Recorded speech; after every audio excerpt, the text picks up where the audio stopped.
네, 오늘의 두 번째 주제입니다. 5월 FOMC 리뷰. 왜 올랐나? 왜 빠졌나? 앞으로 어떻게 되나? 자, 일단 왜 올랐나입니다. 이 증시가 FOMC 인터뷰 중간에 급반등을 해요. FOMC 앞두고 1% 빠지고 있었거든요. 근데 성명서가 나오고 나서도 사실 바로 오르지도 않아요. 심드렁해요. 마이너스 1에서 제로 사이에서 왔다 갔다 합니다. 근데 그랬던 증시가 파월이 기자회견을 하는 중간에 갑자기 급등을 시작을 해요. 그리고 계속 올라요. 쉬지 않고 오릅니다. 그래서 3대 증시가 3% 내외 상승으로 마감을 하죠. 무려 장중 저점 고점 찍어보면 4%나 상승을 한 겁니다. 하루에 4%라니 어마어마하죠. 금리가 얼마인데 2년 금리 먹는 거예요. 그죠? 자, 그러면 이제 하나하나 뜯어보죠. 이 연준은요, 어떻게 그 FOMC 날에는 구성이 되냐면 맨 처음에 성명서가 발표가 돼요. 여기에서 우리는 금리 어떻게 했고 저떻게 했고 그거를 짧은 한 2페이지 정도 A4 그거를 페이퍼를 발표를 합니다. 그리고 요번에 같은 경우에는 QT 어떻게 할 거다라는 걸 또 별도로 하나 발표를 했죠. 요게 3시에 나와요. 그러고 나서 30분 지나서 파월 의장 인터뷰를 시작을 하는데 인터뷰도 처음에는 모두 발언을 합니다. 성명서 내용을 기반으로 해서 추가적인 멘트를 넣어서 한 5분 정도 파월 의장이 5분에서 10분 정도 멘트를 해요. 그러고 나서 Q&A에 들어갑니다. 그래서 한 40분, 50분을 진행을 하거든요. 자, 그럼 맨 처음에 성명서 3시에 나온 거 이건 어떻게 됐느냐라고 하면 별 내용이 없었어요. 뭐 물론 그렇다고 전혀 완전 똑같은 건 아닌 게 이제 보시면은 보통의 경우에는 지금 코로나 이후로 성명서가 시작이 될 때 그 연준이 어떻게 정리하면 뭐 경제 활동이 어쩌고 저쩌고 그 다음에 고용이 어쩌고 저쩌고 뭐 일자리가 어쩌고 저쩌고 인플레이션이 어쩌고 저쩌고 해가지고 적어요. 근데 이번에 성명서는 어떻게 시작을 했냐 하면 GDP가 1분기 마이너스가 나온 거 그것부터 얘기를 시작을 합니다. 그러니까 자진납세한 거예요. 1분기에 전반적인 경제활동이 소폭 감소했지만 근데 사실 하고 싶은 얘기는 이건 거죠. 야 니네 속지마. 사실은 좋은 거야. 가계지출과 기업 고정투자는 강세를 유지했습니다. 즉 제가 여기서 느껴지더라고요. 성명서 보면서 1분기 GDP 역성장이 어지간히 신경을 쓰였던 모양이다. 근데 그 변명도 참 해주고 싶었나 보다. 그리고 그 다음에는 일회적 요인을 그 다음 문단에 넣습니다. 원래 이제 우크라이나 전쟁 터지고는 우크라이나가 두 번째 문단에 들어오는데 여기에 중국도 추가가 됐어요. 여기 보시면은 이제 중국에서의 코로나 관련 봉쇄 요 멘트를 넣었죠. 그래서 중국의 코로나 바이러스 관련 봉쇄 조치는 공급망 교란을 악화시킬 가능성이 있습니다. 그래서 외부 요인을 하나 또 추가로 넣어줘요. 근데 뭐 사실 이게 특이하다고 볼 수는 없죠. 이거 가지고 뭐 그런 게 있겠습니까? 그래서 증시도 그냥 뭐 방향을 못 잡았던 거겠죠. 그리고 요번에 회의는 만장일치였습니다, 여러분.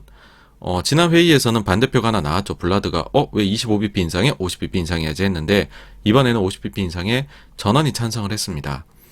그래서 아무런 특이점이 없었어요. 그리고 QT가 공개가 됐는데 약간 이건 비리기적이었죠. 5월에 시작하지 않을까 싶었는데 6월 1일부터 하겠대요. 금액도 뭐 일단은 절반 정도에서 시작하지 않을까라고 생각을 했지만 그 뒤에는 단계별로 올라가서 최대치로 가지 않을까 싶었는데 일단은 지금의 뉘앙스로 봐서는 절반 정도로 시작했다가 3개월 뒤에 맥스로 갑자기 올리는 방향으로 지금 나옵니다. 그래서 국채 300원, 모기지 175. 그래서 이런 점들 자체가 그냥 좀 비리기적이었어요. QT는 내용이. 그러고 나서 이제 모두 발언을 시작을 하는데 이때까지만 해도 마이너스 1 왔다 갔다 거렸어요. 증시가 계속. 왜 그랬냐면 보시면은 모두 발언 시작하자마자 인플레이션이 much too high. 야, 너무 높다. 그 다음에 우리는 요 단어 계속 쓰고 있죠. expeditiously라고 인플레를 우리는 낮추기 위해서 신속하게 움직이고 있다. 그 다음에 물가를 낮추는 것이 매우 중요하다. 에센셜하다. 그 다음에 우리는 물가 안정을 회복하기 위해서 최선을 다하고 있다. 막 이런 이야기를 넣습니다. 이제 여기까지 하니까는 그래 연준이 매파성을 좀 Q&A 때는 보이겠군 이러고 있었던 거죠. 저도 여기까지는 그렇게 생각을 했어요, 여러분. 이게 한 새벽에 한 3시 40분? 45분? 그럴 때까지 이런 식으로 생각을 하고 있었습니다.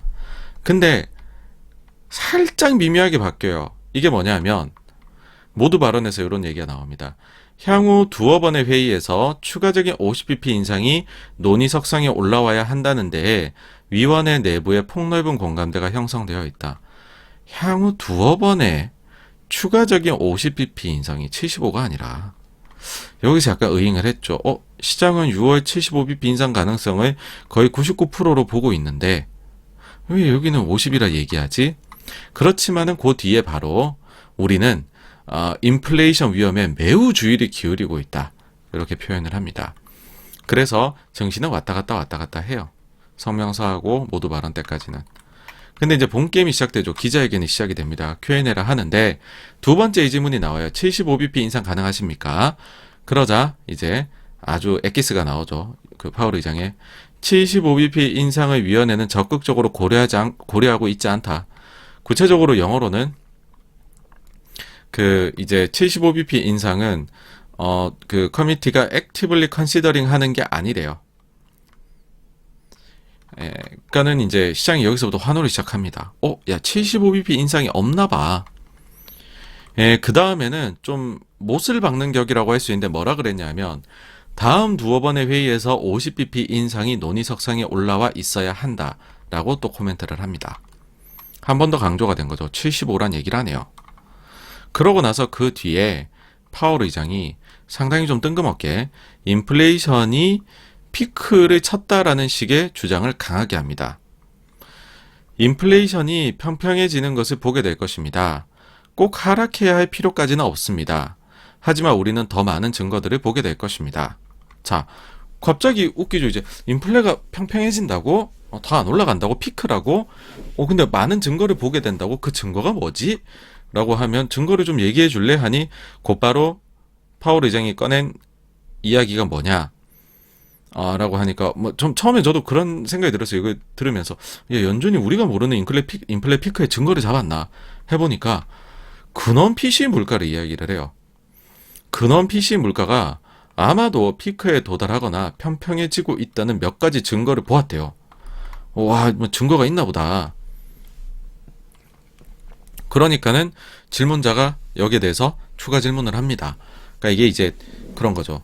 만약에 실업률이 한 달 올라가고 물가가 한 달 내려오면 금리 인상 경로 낮출 거냐 이거죠. 그러니까는 만약에 경제가 물가가 내려오고 실업률이 올라가는 상황이 된다. 그럼 사실은 전통적 의미에서는 절대 레벨은 제외하고 생각해보면 완화적으로 해야 되잖아요, 정책을. 그런 질문을 한 거예요. 물가가 내려올 수도 있다고 하니까. 그러니까는 파월 의장이 한 달치 가지고는 아니다. 그런데 지금 근원 인플레이션이라고 표현했는데 아마 근원 PC로 추정이 돼요. 근원 PC가 두 달간 약간 내렸다라고 발언을 합니다. 그러면서 인플레가 잘 통제되고 있다는 멘트를 해요. 자, 실제로 인플레이션은 통제되고 있으며 하락하기 시작했습니다. 하지만 다시 말하지만 그렇다고 우리는 금리 인상을 멈추지는 않습니다. 우리는 25bp 인상으로 돌아갈 것입니다. 라고 했어요. 그러니까 이 말은 뭐냐 하면 우리가 지금 같은 높은 인플레 시기에서 조금만 벗어나면 50bp 인상 같은 거 없이 25bp 인상 베이비 스텝으로 돌아가겠다라고 이야기를 한 거죠. 여기서 시장이 또 한 번 환호를 합니다. 야, 연준이 뭐 있나 보다, 인플레에 대해서. 그리고 잘하면은 향후 두세 번의 회의에서 50bp가 테이블 위에 올라가 있다고 했지. 그러면 두세 번의 회의 이후부터는 25bp 인상으로 되돌아갈 수도 있겠구나. 라는 생각이 되는 거죠. 그러니까 비둘기적이죠. 그러고 난 이후에 계속해서 이제 제가 두어 번이라고 얘기한 거는 그 파월 의장이 50bp 인상 얘기할 때 커플 오브 미팅스라고 이제 표현을 했었어요. 그래서 두어 번이라고 저도 듣고 있다가 그 뒤에 딱 이제 그 못을 박습니다. Next two meetings래요. 다음 두 번의 회의에서 50bp 인상안을 테이블 위에 올릴 것입니다. 두세 번이 아니라 두 번으로 못 박네? 그럼 6, 7월까지 하고 땡이구나. 가자. 너무 좋다. 그러니까 그 다음에 혹시 인플레이션의 심리 측면에서 변화의 증거가 보이냐 뭐 이런 질문도 나와요. 그러니까는 우리는 임금발 물가 상승 나선 현상 보이지 않는다. 표현을 했을 정도로 단호하게 얘기했고요. 그런 거 없다고. 그 다음에 또 이제 어떤 표현을 넣냐면 연준의 정책은 오직 수요 쪽에만 효과가 있고 현재와 같은 커머디티 상승에는 영향을 줄 수 없다라는 이야기도 했습니다. 그러면서 우크라이나나 중국 상황 이런 것들은 모두 헤드라인 인플레이션에 영향을 줄 뿐이지 근원에 영향을 주는 건 아니다라는 투로 얘기를 했죠. 이렇게 말하니까 바로 질문이 뭐가 나오냐 하면 그래 네가 말한 대로 만약에 연준이 수요만 건드릴 수 있는 거라면 그럼 만약에 두 국제 문제 해결에는 시간이 걸리고 공급망 문제가 해소되지 않는다면 그러면 네가 할 수 있는 건 수요뿐이라며 그럼 너 그 수요를 크림프할 수 있냐 압착시킬 수 있냐 수요를 감소시킬 수 있냐 그러니까는 고용 쪽으로 굉장히 시간을 할애해서 답변을 해요. 그 파월 의장이 그러고 다시 한번 커머더티 가격은 근원 물가에 포함되지 않는다라고 덧붙입니다. 솔직히 좀 그렇더라고요. 아니 이거 모르는 사람이 어디 있어요. 에너지 가격이 근원 물가에 그 다음에 커머더티 가격이라 해버리면 곡물 가격 이런 것도 다 들어오는 건데 그런 거 안 들어오는 거 우리가 알고 있죠. 그렇지만은 이런 현상들이 미치게 될 파급 효과를 걱정하니까 얘기하는 거잖아요. 근데 뭐 이런 식으로 답변을 해버리더라고요. 그리고 또 하나가 자산 효과가 인플레에서 차지하는 정도는 어느 정도로 보냐. 작년 늦가을부터 주식이 좀 빠졌던데 라고 이야기를 하니까는 어느 하나의 금융지표를 타겟팅하진 않는다라고 해서 피해갔고 다음으로 이제 이런 질문이 나와요. 제가 볼 때는 좀 질문하는 사람들이 약간 짜증이 났던 것 같은데 미국인에게 당신이 주는 메시지는 뭐냐. 언제쯤 미국인들은 50bp 인상의 효과를 누리게 되느냐 느끼게 되느냐. 그러니까 너무 인플레가 높다는 거예요. 생활하기 팍팍해졌다는 거예요. 근데 당신이 말한 이 50bp 인상의 효과 언제쯤 누리냐? 우리가 식료품 중에 뭐 사가지고 영수증 받아볼 때, 렌트비 낼 때, 가스비 낼 때, 그때 인플레가 잡히는 걸 느끼냐는 거죠. 그러니까는 이제 아주 휴머니즘을 가지고 이야기합니다. 우리는 그와 관련된 고통들을 다 이해하고 있다. 근데 뭐 방법을 제대로 안 가고 있는 거죠 지금. 실컷 비둘기적으로 이야기해놓고서는 고통을 이해하고 있다 그러니까는 굉장히 이제 좀 저도 들으면서 야 저렇게 이야기해도 될까? 그런 생각이 계속 들긴 했습니다. 중간중간에.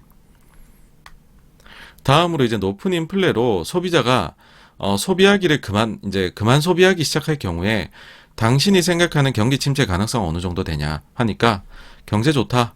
2% 위의 성장을 전문가들이 말하고 있다. 일반적으로 침체라고 하는 거는 일자리 구하기 어려워져야 하는 건데 지금은 그 반대이다. 근데 전 이런 생각이 들죠. 다들 알 거예요. 일자리는 후행자이거든요. 침체 오기 전부터 주는 게 아니라 침체 오고 주는 거거든요, 원래. 그냥 이런 식으로 계속 이제 논의가 진행이 되다 보니까 결국에는 기자 중에 한 명이 이런 질문을 하죠. 당신이 보기에 연준이 신뢰의 문제를 겪고 있다고 보느냐? 이거 제가 지금 그 커뮤니티에 글 쓴 거잖아요, 그렇죠? 그러니까는 이제 파월 의장이 아니? 라고 대답을 합니다. 사실은 이게 진짜 중요한 질문입니다. 왜냐하면 연준이 만약에 신뢰가 무너진다. 그렇게 돼버리면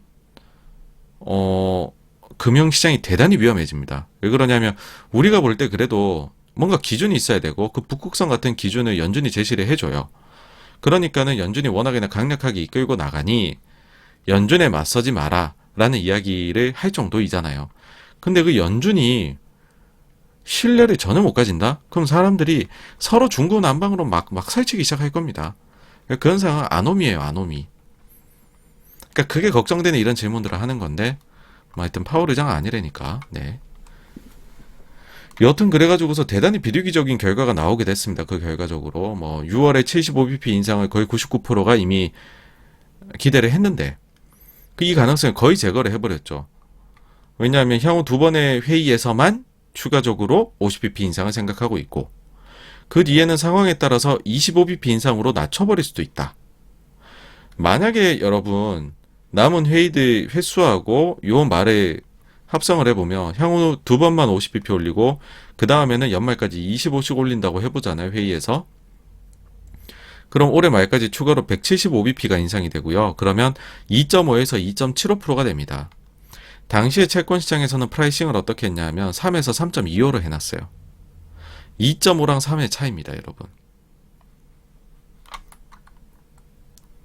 거기다가 파월 의장, 인플레이션이 정점을 찍었을 가능성을 매우 강하게 제기했습니다.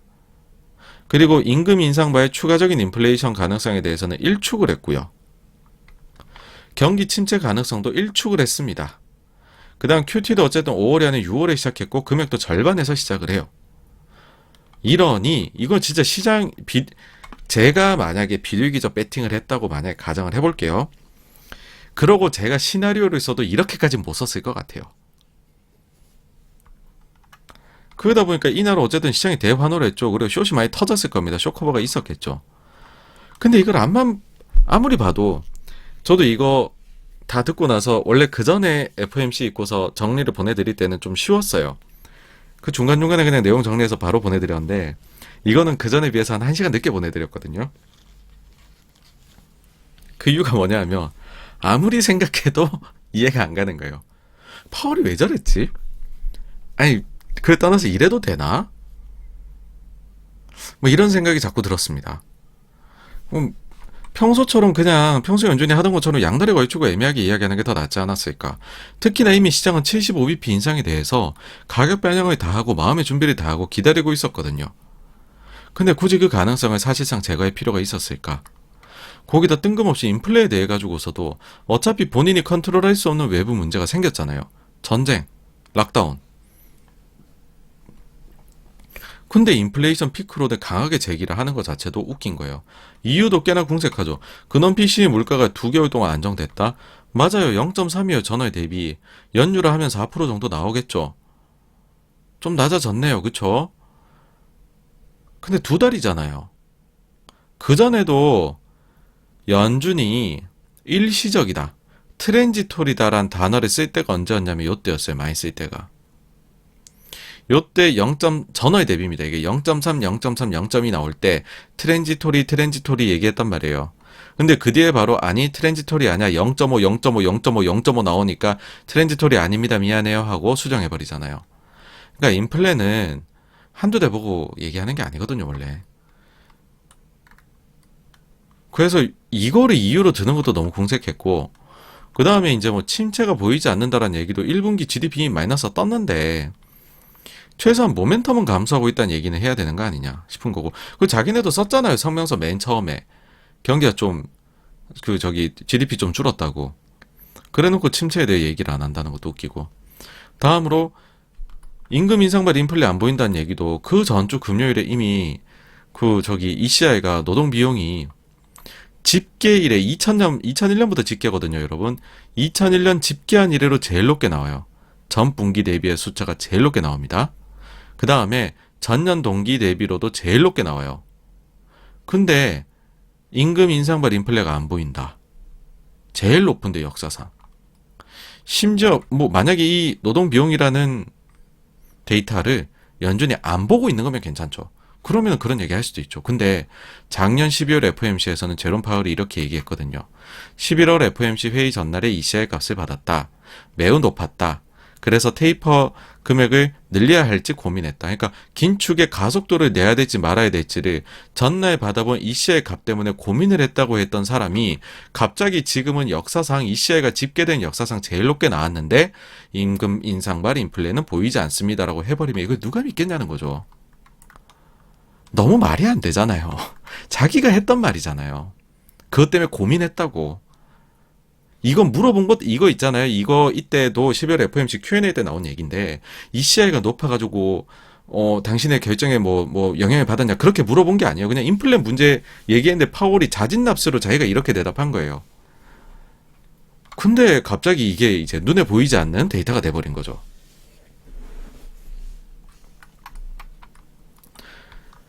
그리고 투자자들이 이제 불편함을 느끼는 요소들은 더 많이 또 있는 게 있습니다. 뭐냐면 최근에 나온 지표들이 하나같이 마음이 편하지가 않아요. 28일 목요일에 미국 GDP가 예상 밖의 역성장했죠. 29일 금요일에 미국의 노동 비용이 예상 밖으로 급등했죠. 5월 1일 일요일에 한국 수출의 예상치를 하회했고 중국향 수출은 마이너스를 기록을 했죠. 5월 2일 월요일에 미국 ISM 제조업 지수가 예상치를 하회했는데 5도 삼형제가 다 하락했고 물가랑 공급자 인도는 여전히 높아서 인플레 위험은 남아있었죠. 5월 3일 화요일에는 호주중앙은행이 예상보다 금리 인상을 높게 했죠.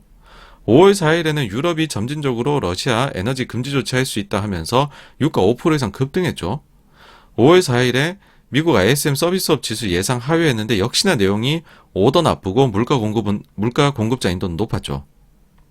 근데 괜찮다 그러잖아요. 그러니까 이게 멘붕이 오는 거죠. 이게 이제 패드 보시는 분들 입장에서 다 멘붕이 오는 얘기였어요. 저래도 되나? 진짜 괜찮나? 뭐 파워를 우리가 보는 거랑 딴 거 보나? 그래서 이제 어린이날 라디오 방송에 나와가지고서 상승의 이유는 설명을 해드렸는데, 그러고 나서 이제 그럼 어떻게 해야 되냐 했대. 그래도 현금을 유지하시고 여전히 조심하셔야 된다. 그러니까 일종의 대단히 꺼림칙함을 느꼈습니다. 뭔가 말할 수 없는 꺼림칙함. 이게 되게 느낌이 나쁘다 이 양반들 이런 게 하는 게.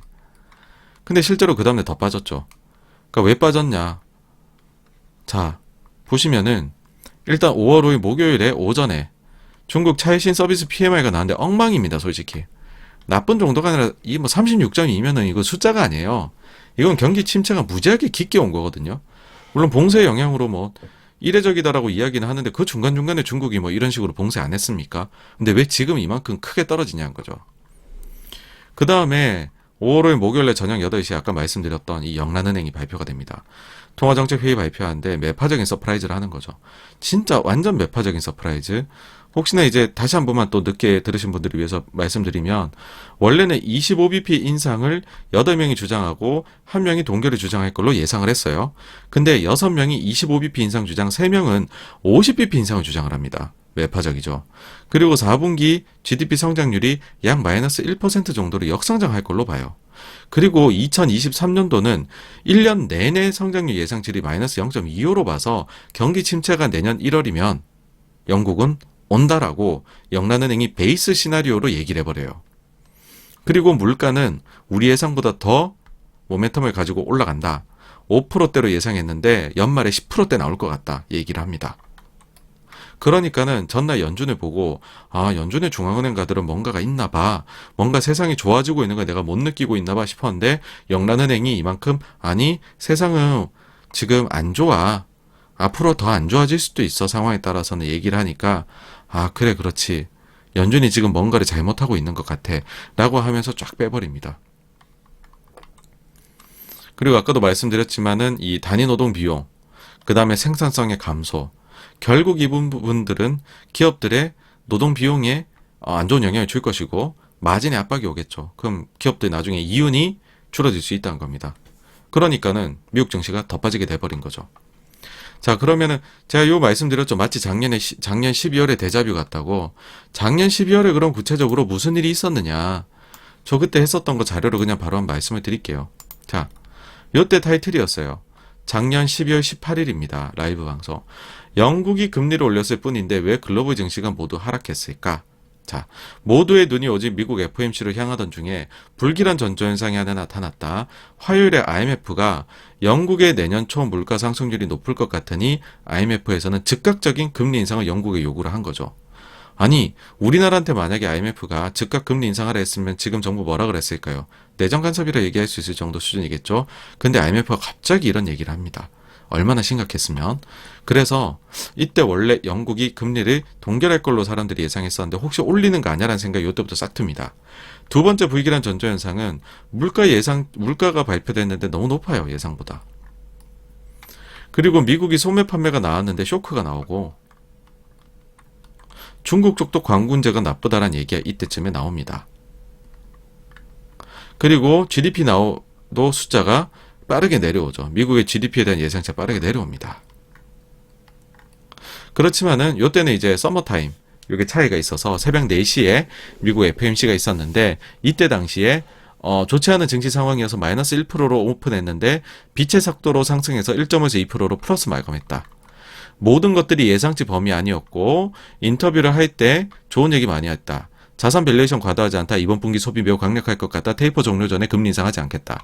그러다 보니까 증시가 가자 했던 거죠. 이때도. 근데 그러고 나서 불길한 전조현상 세 번째 나오는 게 영란은행 통화정책회의 몇 시간 전에 아마도 영란은행이 오늘 금리 올릴 것 같다라고 속보가 뜹니다. 그리고 실제로 금리를 올려요. 서프라이즈입니다. 왜냐하면 동결을 할 걸로 예상했는데 무려 8대1의 압도적인 인상 결정을 내렸고요. 이게 심지어는 QE 하는 와중이었어요. 그리고 이때 당시에 이제는 여러분들 까먹으셨겠지만은 코로나가 영국에서 재확산이 심하게 되고 있던 때였어요. 여기 보시면 이게 확진자 숫자예요. 이때. 근데 금리를 올려요. 물가가 너무 높아서.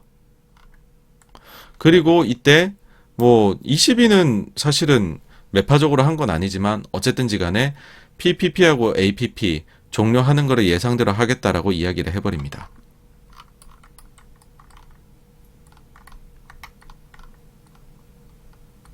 그러니까 이제 무슨 얘기가 되냐. 증시의 추가적인 유동성 공급이 없어졌다라는 거를 이야기하게 된 거고, 그 다음에 빨리 금리 올려나가야 된다라는 거를 영란은행이 얘기를 해버리게 된 거죠. 그게 현실이야, 이 녀석들아. 예. 사실 그전에도 징조들이 있었습니다. 자, 한국이 금리를 올렸어요. 그때 사람들이 이거 정치적 이유 때문이다라고 얘기했죠. 캐나다가 QE를 예상보다 빨리 종료했어요. 기술적 요인 때문이라고 얘기했어요. 노르웨이, 뉴질랜드 금리 올릴 때는 야 뭐 그런 나라까지 보냐라고 했고, 러시아, 브라질, 폴란드, 헝가리, 체코, 멕시코, 페루, 아이슬란드, 콜롬비아가 올릴 때 야 그런 신흥국 왜 보고 있어라고 했어요. 호주가 YCC 폐기할 때 YCC 자체가 문제다 라고 얘기를 했죠. 근데 영란은행이 QE 와중에 금리를 올린다? 연준이 테이퍼링을 실행했고 속도를 2배로 올린다? ECB도 테이퍼링을 한다? 그러니까 영원히 돈을 풀 것만 같았던 중앙은행들이 다 이제 돈줄을 쪼이기 시작하는구나라는 걸 이때 느끼게 됐죠. 그래서 주가가 빠지기 시작하니까 사람들이 야 알고 보면 수요일이 매파적이었던 거 아니야? 그러면서 갑자기 막 이유를 찾아요. 알고 보면은 이랬던 것 같아 막 이런 얘기들을 하기 시작을 하죠.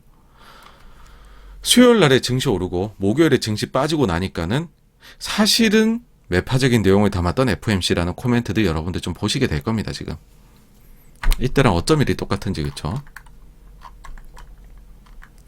어쨌든 그러고 나서 이때 당시에도 매파적 발언이 이어지는데, 대표적으로 전 이제 그 연준에서 그 한 자리 하셨던, 그렇지만 슈퍼 비둘기였던 그 코차라 코타 요분이 사설에서 뭐라 그랬냐면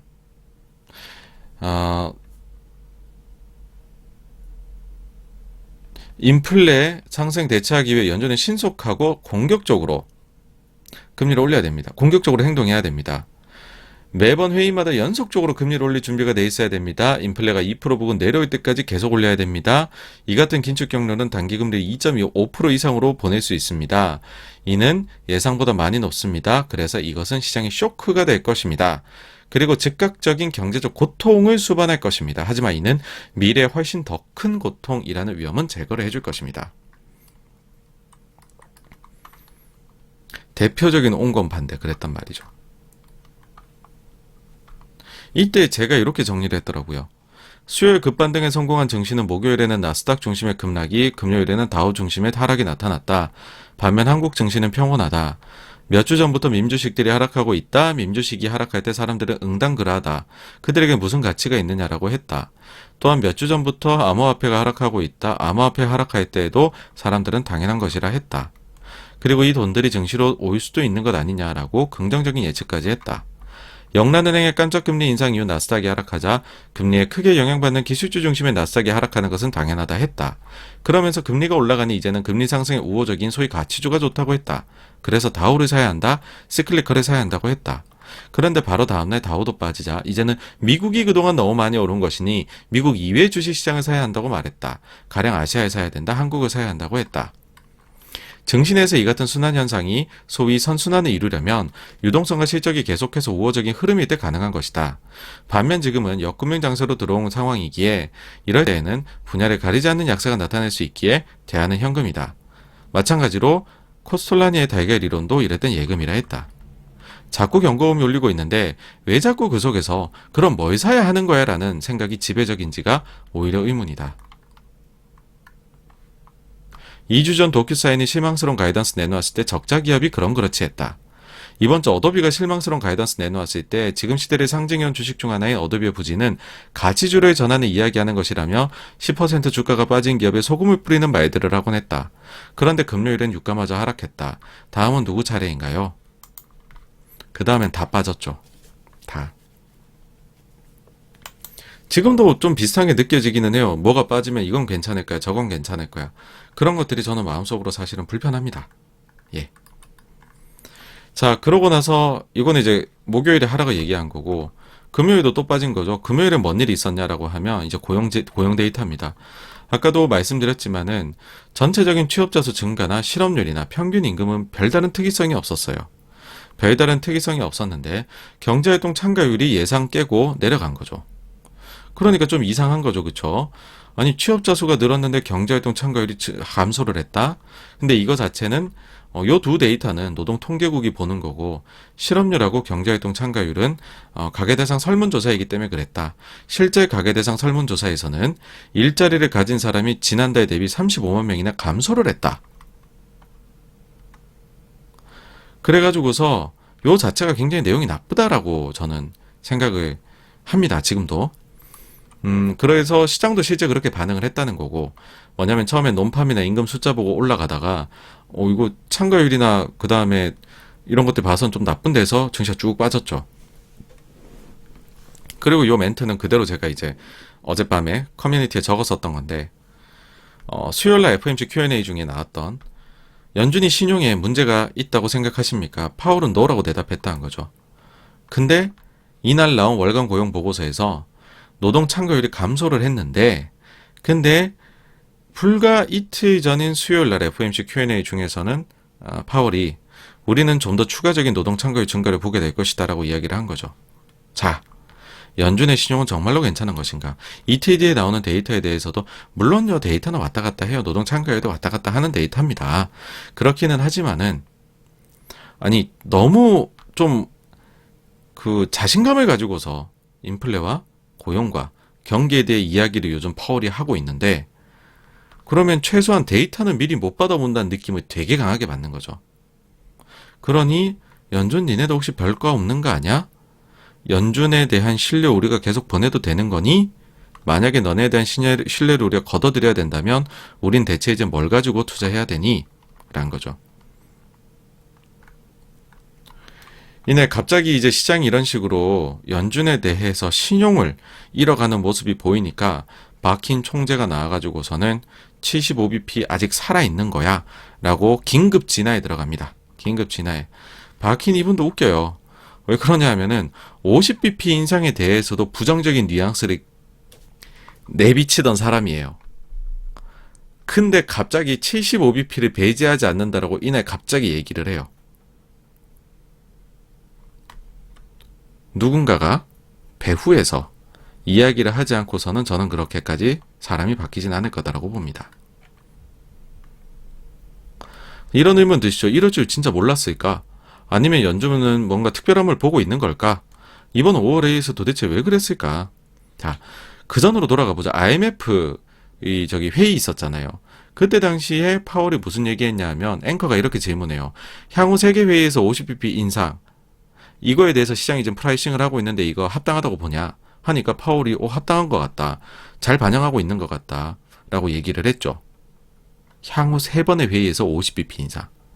이번에 보시면 50bp 인상 했죠. 그 다음 향후 2번의 회의에서 50bp 인상 얘기했죠. 요거랑 사실 결이 같아요. 그러니까 제가 볼 때 처음부터 5, 6, 7월 회의에서의 50bp 인상을 마음에 정해둔 것으로 느껴집니다. 그러면 그 다음 가질 의문은 왜 7월까지였을까? 그리고 그 뒤는 좀 더 지켜보고서 25로 할 수도 있다는 식으로 얘기를 했을까라고 보면 지금 FOMC 스케줄을 보시게 되면 5, 6, 7까지 있고 8월이 없어요. 잭슨홀 미팅을 해요. 이때는 통화정책 결정한 자리가 아니에요. 원래는. 가끔 새로운 게 나오긴 하지만 전통적으로 이날은 하는 자리가 아닙니다. 원래.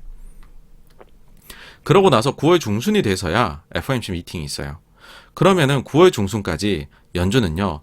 4월, 5월, 6월, 7월, 8월에 5달치의 고용과 물가 데이터를 획득하게 될 겁니다.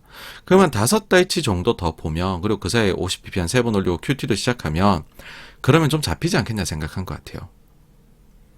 그리고 지금 우리가 불확실하게 여기는 전쟁이나, 이때까지는 전쟁 끝나겠지. 그 다음에는 코로나도 여름 돼가는데 좀 줄겠지. 그러면 9월에 우리가 통화정책 회의 할 때는 불확실성이 많이 지금 제거된 상태에서 좀 확실하게 이야기할 수 있지 않을까라는 기대를 제가 볼 때는, 이건 그냥 제 뇌피셜이에요. 이들은 이렇게 말한 적은 없어요. 생각을 합니다. 그리고 만약 이게 맞다면 아마 이 계획을 좀 완벽하다고도 느꼈을 수 있을 것 같아요. 왜냐하면 3번 연속 50bp 인상해놓고 QT 실행하고 9월달에 회의하기 전에는 QT를 풀로 채워서 하고 있는 상태에서 회의 들어가는 거거든요.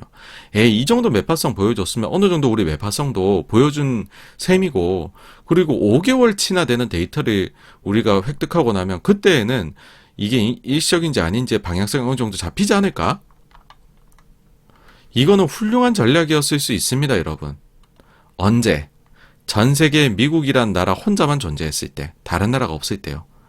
그러면 자기가 이걸 다 컨트롤 가능하죠. 하지만요, 세상은 다양한 주체들이 연계되어 있습니다. 가령 예를 들면 영란은행 같은 애들이 있는 거죠.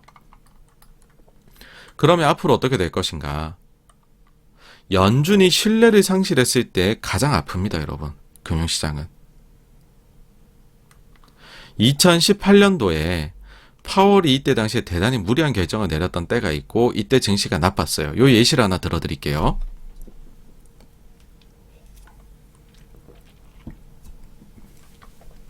이때 당시 생각해 보시면 미중 무역 분쟁이 한창이었습니다. 트럼프 때.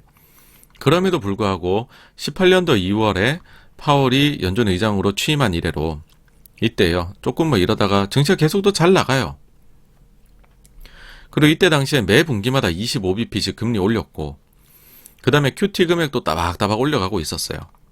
그러니까는 금리 인상과 QT라는 이중의 긴축을 진행하던 상황이었죠.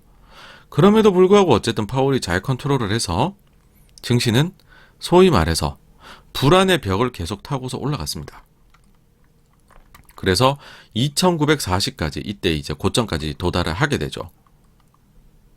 사실 당시에도 이제 이 이중의 긴축이 좀 부담이 되기 시작했던 시기이기는 해요. 특히나 미중 무역 분쟁이라는 불확실함 속에서 미국 경제가 얼마나 더 추가적으로 긴축에 버틸 수가 있을까라는 의구심이 증시는 신고가였지만, 역사적 신고가였지만 의문이 조금씩 들기 시작하던 시기입니다. 언제가? 2018년 9월 달이요. 근데 이때 갑자기 파월이 이상한 발언을 해요. 10월 3일 날에 이런 발언을 합니다. 요거 이제 또 연준을 오래 보신 분들이라면은 요 발언이 기억에 남으실 겁니다.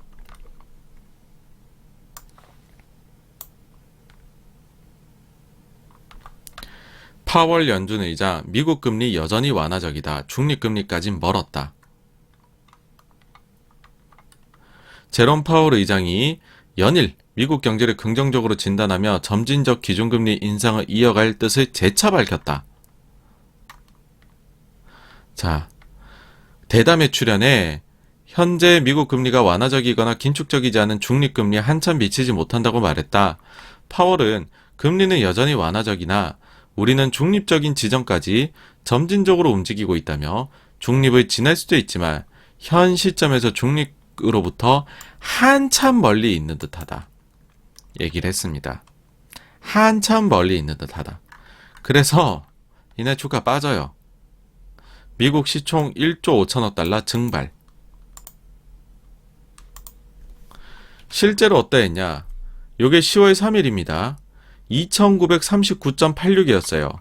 최고점이 언제라 그랬죠? 2940.91이었어요. 거의 그 수준이죠. 최고가. 이때 중립금리 한참 남았다고 이야기를 합니다. 한참. 쭉쭉쭉쭉 빠집니다. 2942, 2600까지 빠집니다. 10월 29일까지요. 채 한 달이 지나지 않아 11%가 하락을 합니다. 그러니까는 파월이 화들짝 놀래요. 왜 이렇게 빠지지? 해가지고서 진화에 나섭니다. 한 달 사이입니다, 이게. 10월 3일에 중립금리 한참 남았다 그랬죠. 그리고 10월 28일에 뭐라 그러냐면, 파월, 현 기준금리, 중립금리 바로 밑에 있다. 비둘기 변신. 자, 파월 의장은 현재 기준금리에 대해 중립금리의 just below, 바로 밑에 있다 라고 이야기를 했습니다. 그래서 증시가 환호해요. 다시 가나봐, 가자 해서 7% 반등합니다. 2800까지. 그러고 11월 14일에는 비둘기성을 좀 더 보태볼까 해가지고서 암실 이론을 발표를 해요.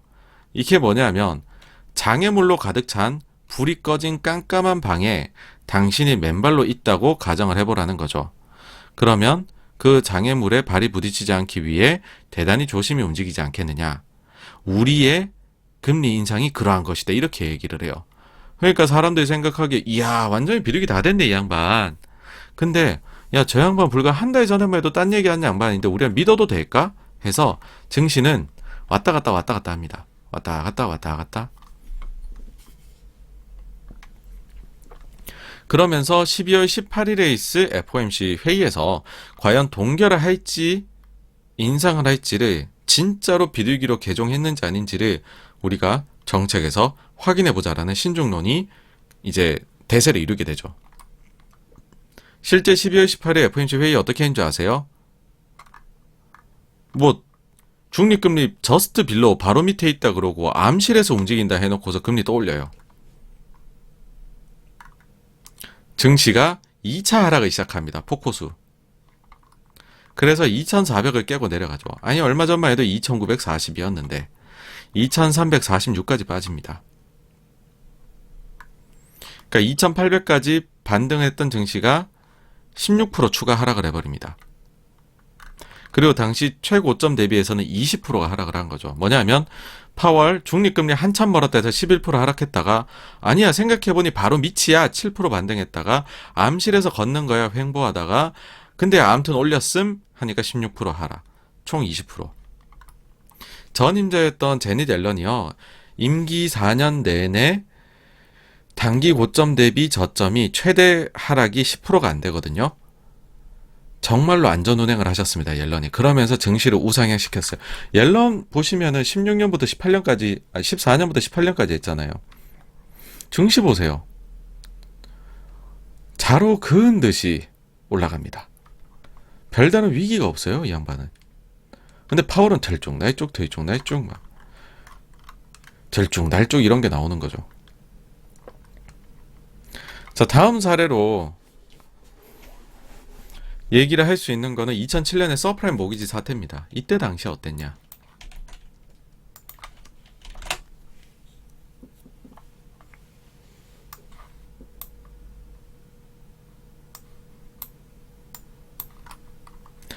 (5년) 만에 드러난 버냉키의 오판.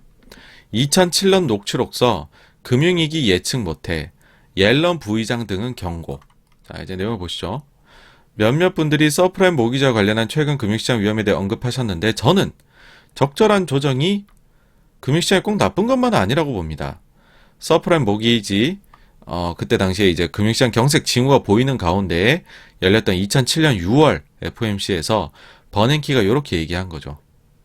저는 적절한 조정이 그러니까 주식이 좀 빠지는 게 금융시장에 그렇게 나쁜 건 아니라고 생각해요 라고 충격적으로 얘기를 했던 거죠. 이게 당시에 이제 일부 위원들이 미국 금융시장 위험에 대해 지적을 했는데 버냉키가 무시를 했다라는 겁니다. 근데 그 이후에 이 문제는 점점 커져갔고 리만 파산하고 뭐 다 파산하고 난리가 났었죠.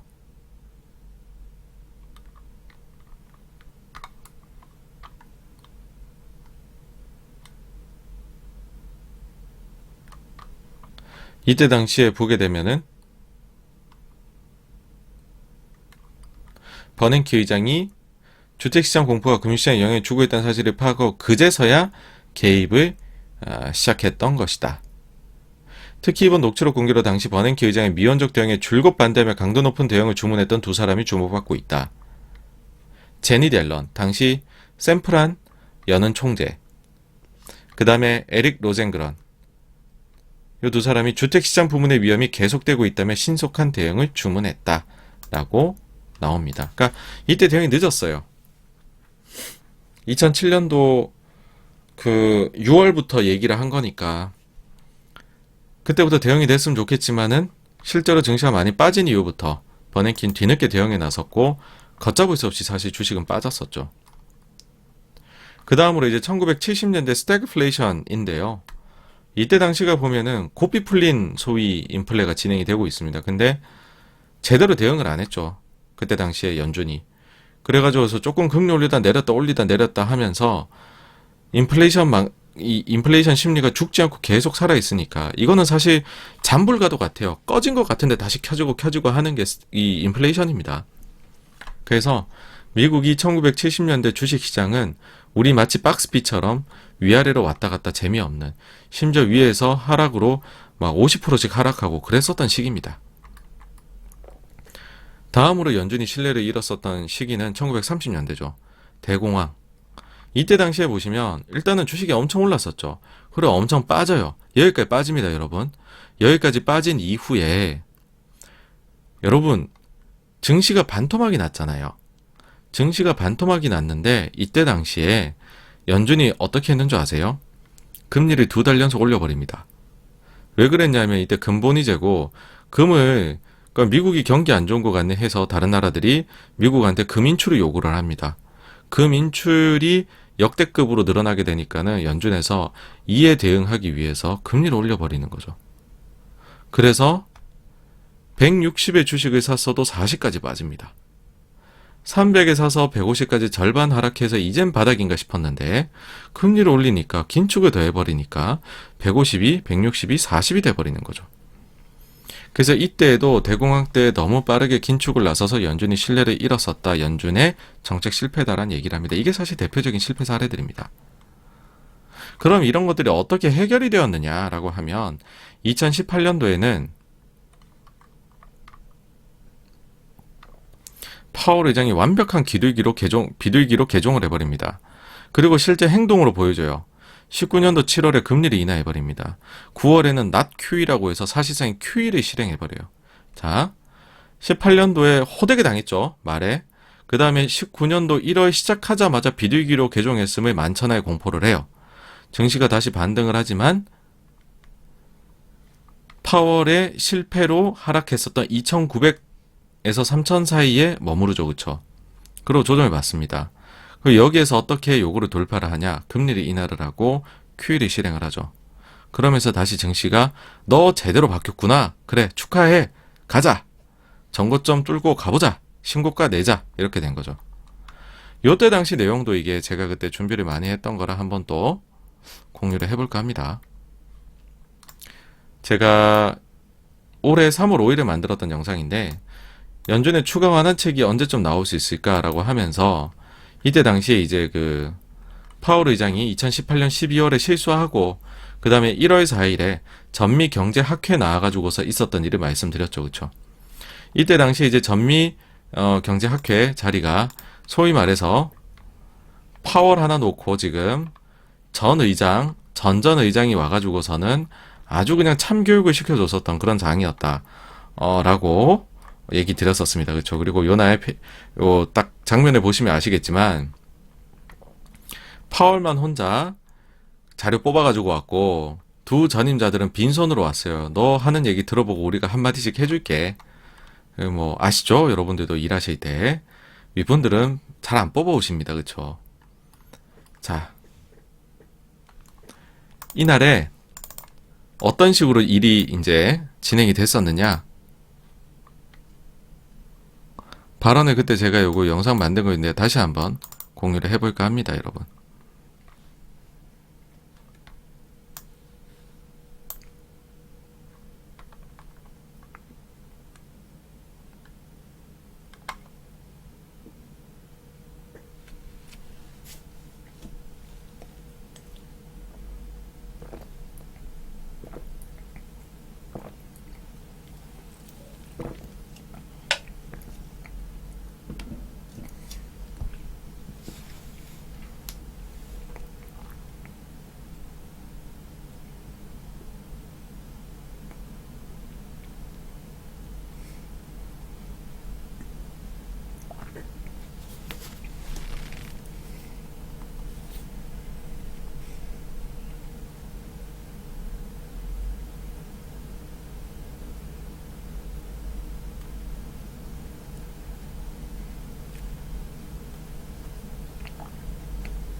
파월 의장의 목소리가 안 나오시나요?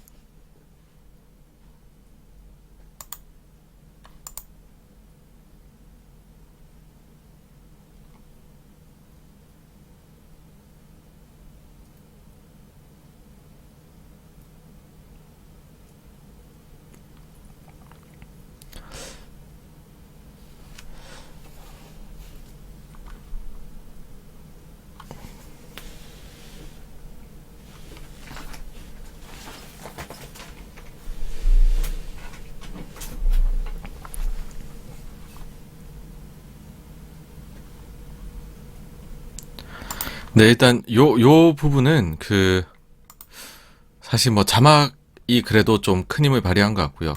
요거는 지금 소리가 나오는 게 좋은데 다음 것도 하나 보여드리겠습니다. Chair Powell, the president seems to be very unhappy with the path of rate increases. There's been reporting that he's considered trying to fire you, which would raise legal questions, to put it mildly. Have you received any direct communication from the White House expressing displeasure? Have you received anything direct from the White House about unhappiness with the path of rates, or discussion of any change in your job? No, no, I've not. I have not. I have no news for you on that.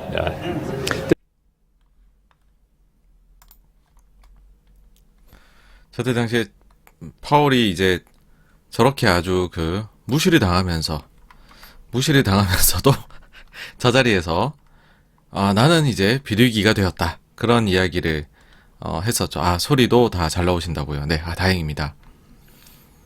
저때 당시에 파월의 표정을 그냥 보고도 아시겠지만 지금 보시면은 이제 화남이 84%, 삐짐 뭐 이런 식으로, 화남이 99%, 예, 화남과 놀람 막 이런 식이었고, 옆에서 요거를 보고 있었던 옐러는 즐거움이 94%, 예, 뭐 그런 식이었습니다. 그래서 이런 절차를 거치면서 파월이 본인은 좀 많이 달라졌다라고 이야기를 했었어요. 옆에 전 의장하고 전 의장까지도 같이 앉혀놓고서 저는 이제 이런 식으로 할 건데 생각이 어떠세요 하니까 옆에서 동의합니다 하면서 파월을 우쭈쭈 해줬거든요, 저때. 그래서 저런 식으로 아주 내가 완전히 달라졌어 라고 이야기를 해서 신뢰를 다시 회복할 수도 있긴 합니다. 예, 2019년 1월 때처럼요.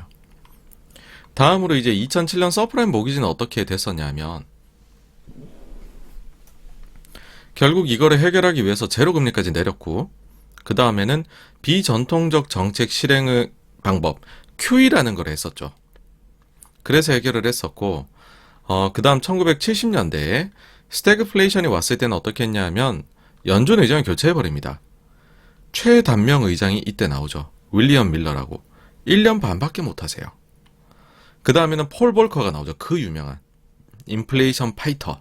그래서 파격적 통화정책으로 인플레이션의 심리를 다 죽여버렸습니다. 그렇게 해서 스태그플레이션이 없어졌죠. 다음으로 1930년대에 있었던 대공황은 너무 빠르게 긴축으로 나서서 생긴 건데 결국 재정으로 해결합니다. 루즈벨트가 뉴딜 정책을 펼치죠. 자, 그러면은 솔직히 말해서 저는 지난 수목 금을 거치면서 연준이 신뢰를 대단히 상실했다고 생각하고, 그건 대단히 위험한 일이라고 생각을 하거든요. 그럼 이거를 회복을 하려면 다시 신뢰라는 게 쌓기가 어렵지 잃는 건 순식간이고, 그걸 다시 쌓아 나가려면 정말로 많은 노력을 해야 됩니다. 근데 이제 제가 볼 때는 그래도 회복을 하려면 어떤 노력을 해야 될까라고 해버리면, 제발 좀 시장보다 앞서서 인플레이션 파이터로서의 모습을 보여주면 좋겠다라는 겁니다. 눈을 강조합니다. 86번가에서는 잠시 아플 수 있지만은 대단히 센 정책을 내는 것이 장기적으로 무조건 좋다. 이러다가 계속 끌려간다. 긴축은 긴축대로 하면서 끌려가서 아무것도 해결 못한다. 70년대 그랬지 않느냐. 빨리 해라. 시장의 예상보다 더 높고 빠른 금리 인상과 QT를 해라. 임시회의를 열어서라도입니다. 폴 볼커가 자기가 연준 의장 되고서 처음 했던 게 주말에 임시회의 열어가지고서 금리 엄청나게 인상해버린 거였거든요. 그러니까 사람들이 긴장한 거죠. 야, 쟤는 좀 달라. 만약에 그게 안 된다면 발언이라도 좀 더 강도 높게 했으면 좋겠어요. 나를 폴 볼커처럼 생각해달라. 그렇게도 얘기를 할 수 있겠죠. 만약에 이게 어렵다면 다른 사람이 해줄 수밖에 없다 라고 생각을 하는데, 이거는 솔직히 말씀드리면 제가 파월 의장을 그렇게 좋아하지는 않습니다. 개인적인 선호긴 합니다만, 파월 의장 아니고 다른 사람이 의장 자리에 앉아도 되는 거 아닌가 하는 생각도 듭니다. 언제처럼 요때처럼요. 그 파월 의장이 경제학 박사학위가 없어요. 이분은 변호사 출신이잖아요. 그러다 보니까는 예전에도 보면은 오판을 너무 많이 해요. 가령 예를 들면 QE3에 대해서 반대했던 걸로 알려져 있고, 테이퍼링을 요번에 말고 2013년도 얘기했던 테이퍼링을 좀 더 빨리 실행했어야 된다고 했던 사람이에요. 매파적이었던 사람이에요. 근데 그 양반이 18년, 19년에 거치면서 비둘기로 바뀐 거죠. 그죠? 사실 이게 파월뿐만이 아니라 22 총재 크리스틴 라가르드 같은 경우에도 경제 박사학위 없어요. 그 다음에 3대 중앙은행이라고 할 수 있는 일본 구로다 총재 또 경제학 박사학위 없습니다. 그분도 전공은 법이에요. 오죽하면 어떤 사람은 법학자들이 중앙은행을 망치고 있다 이런 얘기까지도 합니다.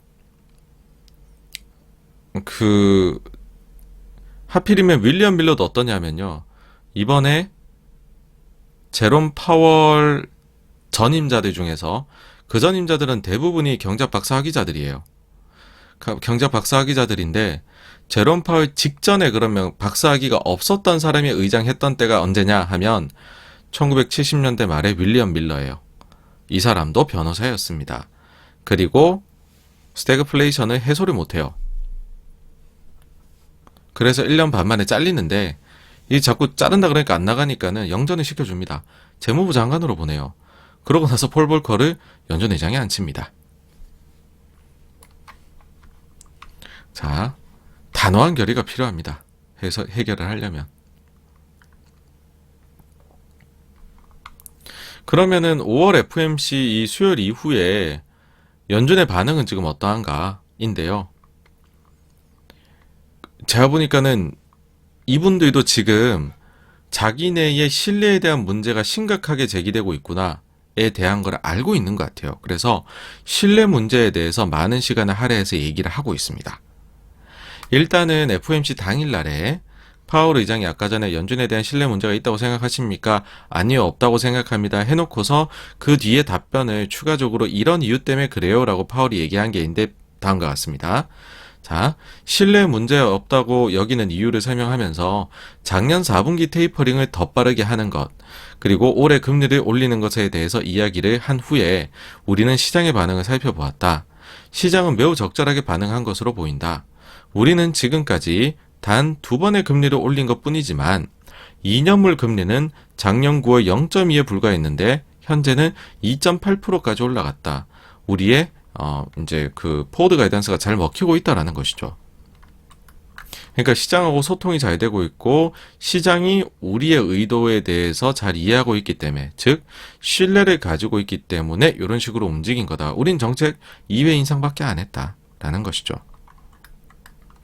금요일 발언에 나선 연준의 다른 위원들도요, 연준의 신뢰에 대해서 옹호를 하고 나섭니다, 여러분. 자, 크리스토퍼 월러, 제임스 블라드, 지금 연준 내에서 가장 매파적인 두 사람이에요. 근데 이 두 사람이 75bp 발언을 안 해가지고서 신뢰가 무너질 수도 있다 라고 여겨지는 연준을 향해 가지고서 평소 같은 본인들이 그러게 75bp 얘기하지 그랬냐 하하하 했었어야 될 두 사람이 정책을 방어를 하고 나서요. 우리의 포워드 가이던스는 잘 먹히고 있다. 그런 이야기를 합니다. 이 두 양반이 연준 내에서 아주 소신파로서 매파적인 발언을 서슴지 않고 하던 두 분이 연준의 정책에 대해서 신뢰에 대해 가지고서 옹호를 하고 나서요. 카시카리도 그렇습니다. 그러니까 이 말 자체가 연준에 제기된 신뢰 문제에 대해서 지금 연준 위원들이 우리가 의도한 건 이거 아닌데 하면서 심각하게 받아들이고 있다는 것이죠. 그리고 평소 그다지 매파적이지 않았던 바킨이 75bp 인상을 언급을 한 겁니다. 요거는요, 여러분 약속된 플레이로 보셔야 돼요. 이게 뭐냐면 버냉키 자서전이 있어요. 그 행동하는 용기라고. 그거 보시면 FOMC 한 이후에 시장이 그 연준의 의도를 좀 오판해가지고 행동하잖아요. 그러면은 그때 버냉키가 어떻게 행동했는지가 책에 나옵니다. 그때 보면 버냉키가 야, 요 다음에 우리 연준 위원들이 언론하고 인터뷰 잡혀있는 스케줄표 다 가져와봐. 해가지고, 아, 요때 하네? 그러면은, 야, 요 스케줄에 나가는 애는 요런 얘기 좀 하라 그래. 요 스케줄에 나가는 애한테는 요런 얘기 좀 하라 그래. 그런 얘기를 전화를 적극적으로 의장이 돌려가지고서 이 방향성 제시를 해줍니다. 그걸 통해 가지고서 시장이 오해하고 있는 FOM 그 연준의 진짜 의도를 파악하라라고 해주는 거죠. 아니 자기가 직접 나서면 되지 왜 이러냐라고 생각하실 수 있는데 그런 거를 하는 이유는 갑자기 갑자기 의장이 없던 스케줄을 갑자기 잡아서 나와서 얘기를 하면 사람들은 놀래겠죠. 야, 큰일이 생겼나 봐. 근데 기존에 예견되어 있던 기자회견장에 나타나서 그런 얘기를 하면 사람들이 놀라지 않겠죠. 그쵸? 바로 그런 겁니다. 근데 그러고 나니까는 지금 그 연준의 현직이 아닌 사람들이 신나게 연준에 까고 있어요, 지금. 어마어마하게 깝니다. 보시면은 파월의 인플레 전략에 대해 가지고서 그 예전에 연준의 그 의장들이 지금 굉장히 신랄한 비판을 보내고 있다는 겁니다. 특히나 그걸 지금 주도하고 있는 게 원래 우리 편이었던 사람이 나가면 더 무섭죠, 그쵸? 최근에 증권거래 스캔들로 불명예 퇴임한 랜들 퀄스하고 리차드 클라리다입니다. 퀄스 같은 경우에는 이 양반 작년까지 연준에 있었던 사람이거든요. 그럼 자기도 여기에 작년에 연준의 정책은 다 만장일치 찬성이었어요, 여러분. 만장일치 찬성하던 사람이 갑자기 금요일에 나와서 뭐라 그랬냐면 사실 작년 9월에 금리 올렸어야 된다. 연준은 이제 물가를 통제하기 위해 경기 침체에 직면해 있다라는 이야기를 합니다. 이제 자기 일 아니라는 거죠. 그 다음에 클라리다 같은 경우는 뭐라 그러냐면 적어도 3.5%까지 반드시 금리를 올려야 된다라고 이야기합니다. 이제 내일 아닌 거예요. 이분은 1월 때까지도 있었던 분이에요, 연준에. 근데 나가가지고서 지금은 연준이 너무 속도가 느려 그러고 있습니다. 참 아이러니하죠, 그쵸? 얼마 전까지 내 편이었는데 거기에서 만장일치로 맞습니다 하던 사람들이 나가가지고서는 에이 9월에 올렸어야죠, 에이 3.5까지는 올려야죠 이러고 있죠.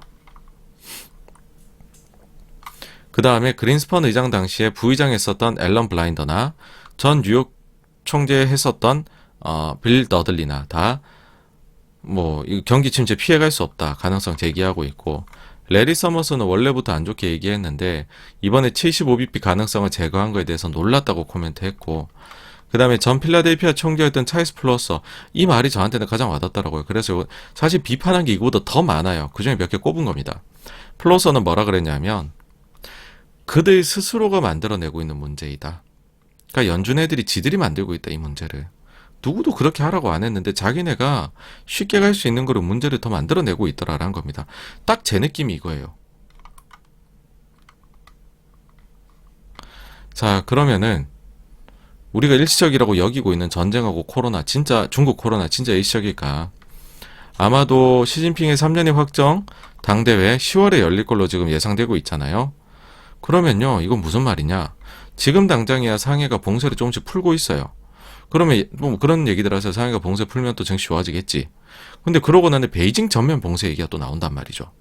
이건 뭔 말이냐면 10월에 3년이 확정하는 당대회가 있을 때까지는 계속해서 확진자 한두 명만 나오면 도시 전체 봉쇄가 있을 수 있는 거고, 상해가 봉쇄 풀리고 뭐 8월 달에 다시 재봉쇄가 들어갈 수도 있다는 얘기예요. 그러니까 10월까지는 피해갈 수 없다는 겁니다. 이런 식을. 그럼 만약에 10월까지 봉쇄했다 풀었다 봉쇄했다 풀었다 한다. 그러면은 올해 내내 영향을 받게 되는 거죠.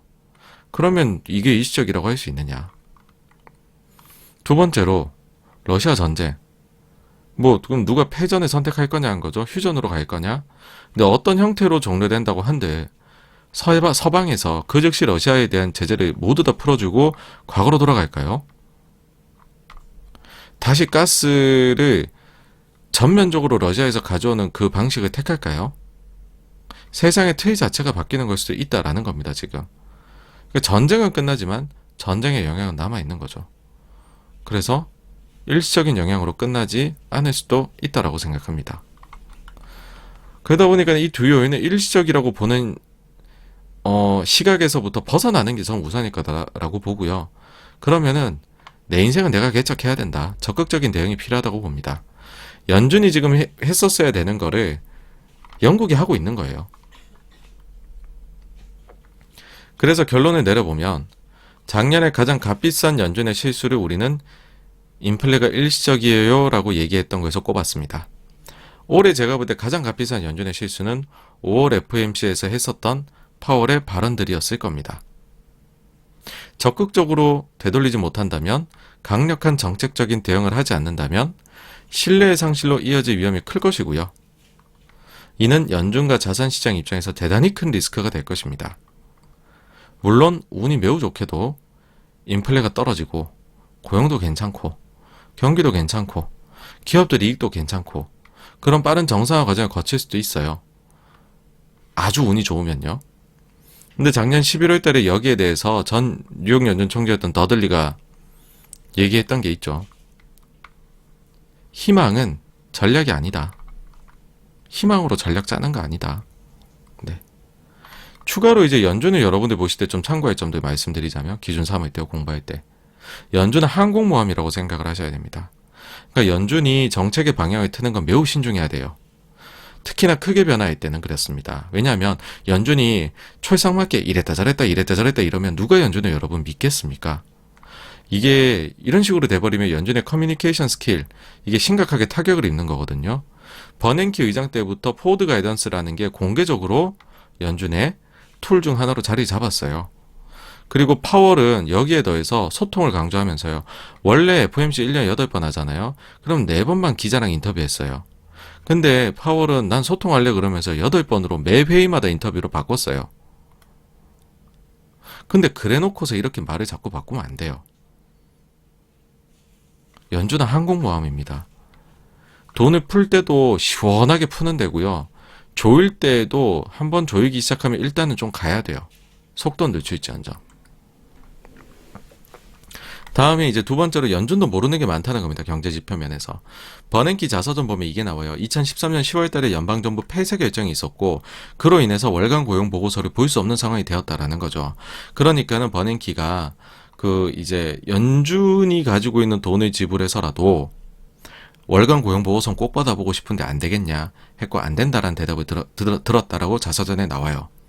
이 말은 뭐를 의미하냐면 제가 볼 때는요. 고용 데이터를 연준이 미리 보지는 못하는 것 같아요. 그리고 다른 루트를 통해서 알 수 있는 데이터도 고용은 아닌 것 같아요. 생돈 써서라도 보고 싶다 그랬잖아요. 그리고 이번 바이든 정부 들어와가지고서는 젠사키하고 바이든 대통령 발언하는 거 보면 소비자 물가 정보는 최소한 하루 전에는 유출이 되는 걸로 보입니다. 정치권에. 근데 한 일주일 전 유출되고 그런 건 아닌 것 같아요. 그렇게 빨리 이 양반들이 얘기하진 않아요. 하루 전날에 얘기해요. CPI에 대해서. 그래서 이번 5월 FOMC에서의 파월은 고용 데이터하고 물가 데이터 모두 모르고 들어갔을 거라고 저는 생각합니다. 다음 세 번째로요. 세상이 어느 정도 혼란할 때는 연준이 나서요. 근데 정말로 혼란해지면 정부가 나서게 됩니다. 요 차이는 여러분들 구분하실 필요가 있습니다. 자, 뭐냐 하면 어느 정도의 혼란스러움은 통화정책만으로도 다스릴 수가 있어요. 근데 정말로 큰 혼란이 나타나게 되면 재정정책, 그리고 정부가 쓰는 아주 창의적인 정책들이 필요합니다. 가령 예를 들어서 그냥 자영업자 보조금이나 이런 거 막 주는 거죠. 그리고 연준의 주인은 의회고 대통령이라는 사실을 다시 한번 생각해 보실 필요가 있습니다. 그래서 연준이 눈치 보지 않고서 정책을 쓸 수 있게 해주는 것이 정치권의 역할이고, 연준이 눈치 보기 시작하면 근본적인 대책은 연준이 쓸 수가 없습니다. 그래서 연준 보실 때 이런 점들을 또 추가로 좀 참고해 주셨으면 좋겠네요. 결론적으로 말씀드리면 연준은 지금 심각한 신뢰성의 문제에 봉착했어요. 다음 주에도 이 신뢰성을 회복하기 위해서 연준의 다양한 위원들이 나와서 매우 다양한 얘기들을 할 겁니다, 여러분. 과연 그걸 시장이 믿어줄 것인가? 제가 볼 땐 믿기 어려울 것 같거든요. 하루 이틀 만에 창고에 내려가고 이러는데 그것도 모르고 나와가지고 이야기하고 있는데, 이거 가령 예를 들어 수요일 날에 진짜 CPI가 예상보다 좀 내려간다고 해봐요. 그렇다고 한데, 야, 근데 뭐 보니까 옛날에도 좀 내려가는 듯하다 다시 올라가고 하던데 이거 진짜 구조적으로 내려가? 나 연준 믿어도 되니? 라는 생각을 가지는 거죠. 그러니까 지난 수요일, 목요일에 커뮤니케이션에서 쓸데없이 연준이 너무 비둘기적으로 이야기하면서 연준은 엄청 큰 신뢰를 잃은 것으로 전 생각이 됩니다. 그래서 이거를 회복하는 기간이 좀 필요할 것 같아요. 네. 그래서 여기까지가요. 5월 FOMC에 대한 리뷰였고요. 이제 Q&A로 넘어가 보도록 하겠습니다.